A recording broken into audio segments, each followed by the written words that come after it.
Some of you may be Downton Abbey fans. That's the Julian Fellows UK TV show from a few years ago about a British estate, the domestic workers there, and the gentry, the Crawley family.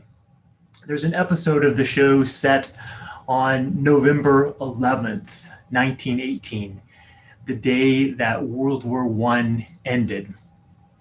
Lord Grantham calls the family and servants together in the main hall of the house. There's a soldier in a wheelchair who's been injured.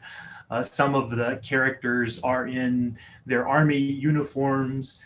The maids, the butlers, the dowager, countess are lined up. The Earl passes on the word that the war is over.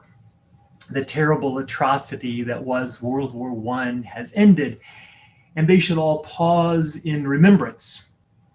The clock strikes 11 and they stand at attention in somber silence. It's a powerful scene. How do you celebrate the end of carnage? How do you mark the end of violence and upheaval? Downton Abbey is a TV show, of course. I've seen other historical tidbits. There's a classic photo that should be on your screen from the streets of London of men piled on top of a double-decker bus, waving handkerchiefs and cheering at the end of World War I. Sometimes we stand in stony silence. Sometimes we cheer with elation. I've seen that at funerals too. I've seen funerals that were parties, really, jokes and laughter and loud music. And I've seen funerals that were silent, stony, straight-faced affairs. How do we mark the moments of life? How do we celebrate the end of a disaster? This summer, Kaylee and I are preaching through the book of Genesis chapter by chapter. Last week, we read about the flood, about Noah and his family waiting on the boat. The earth is destroyed, animals and people are killed. Today, we turn to chapter 8. God remembered Noah, the story says, which is kind of a funny thing to say if you think about it. God remembered Noah, as if God had put Noah on the ark, wiped out the world, and then forgot that Noah was there. Kind of makes you ask some questions about God, right? But anyway, God remembered Noah, the story says, and all the animals on the ark. And God made a wind blow over the earth, and the waters receded from the earth. At the end of 150 days, the waters had abated. And Noah sent out a dove twice until the dove comes back with an olive leaf, letting them know that the land was dry.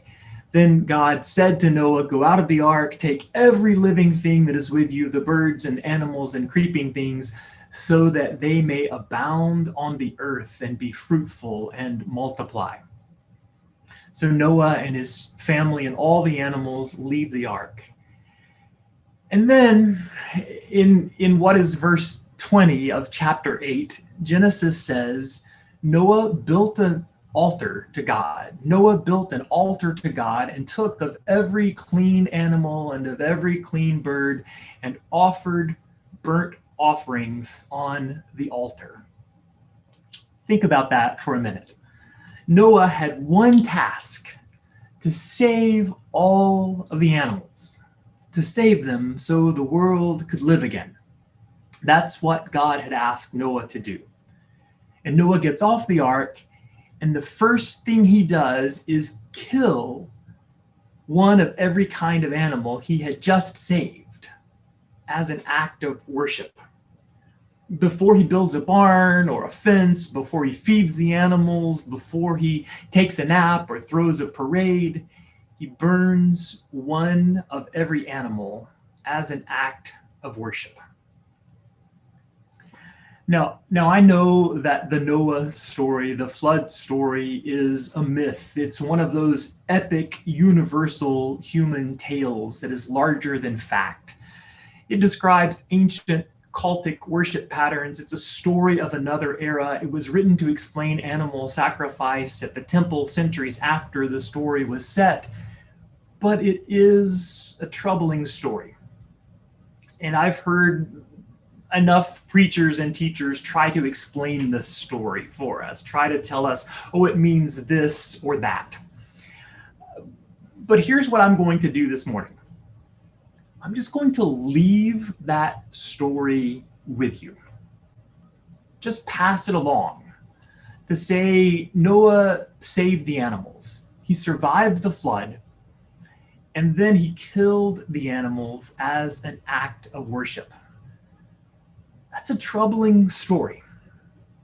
And I'm just going to leave it with you and ask you to mull over that story today. That will be part of our coffee hour conversation to share ideas about this story, but not just today. I want to leave that story with you for this week for a while.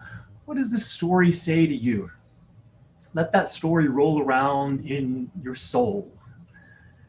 What does this story inspire within you as our pandemic maybe ends? How will we mark the end of it? What does this story say about God? What does it stir up inside you?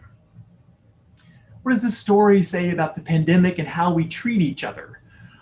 Are we trying to help each other survive a pandemic, or are we willing to sacrifice each other on the altar of politics or gun violence or racist oppression? What is our responsibility to each other, to creation, as we leave the ark? I invite you to mull over this story. Genesis goes on. Chapter 8, verse 21 says, when God smelled the pleasing odor, that pleasing odor is the smell of animals burning, by the way. When God smelled the pleasing odor, God said in her heart, I will never again curse the ground because of humankind, and I will never again destroy every living creature as I have done. Again, this is a complicated story. First, Noah saves the animals, gets off the boat and kills some of them. And then God changes her mind, admits maybe she was wrong. Oh, that terrible destruction, all that death I caused, I'm not going to do that again, God says. There are questions about God in this story. Do we like a God who changes her mind? Do we want a God that changes her mind? Does that trouble us? How do we feel about changing our own minds? And do we allow other people room for growth, the room to change their minds? Again, I'm going to leave those questions with you today and invite you to sit with them for a while. All as a way to say that life is mysterious, friends. Wow, life is complicated. Life is profound. Life is mysterious and disturbing and wonderful. And you and I are part of it all.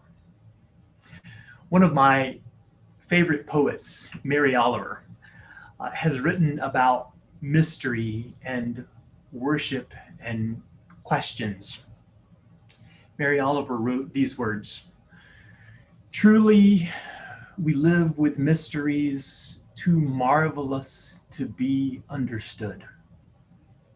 How grass can be nourishing in the mouths of the lambs. How rivers and stones are forever in allegiance with gravity, while we ourselves dream of rising. How two hands touch and the bonds will never be broken.